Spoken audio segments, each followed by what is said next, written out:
ನಮಸ್ಕಾರ, ನ್ಯೂಸ್ 26ಗೆ ಸ್ವಾಗತ.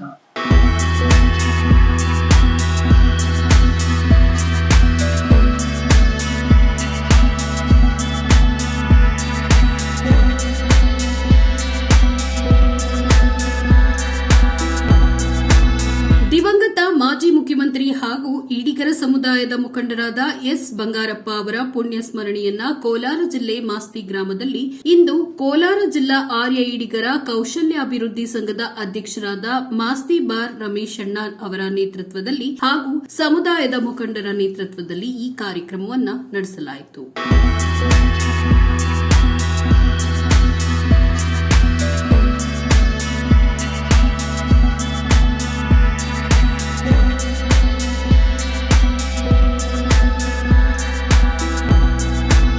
ಇನ್ನಷ್ಟು ಸುದ್ದಿಗಾಗಿ ನೋಡ್ತಾ ಇರಿ ನ್ಯೂಸ್ 26 ಕನ್ನಡ. ನಾವು ನಿಮ್ಮೊಂದಿಗೆ.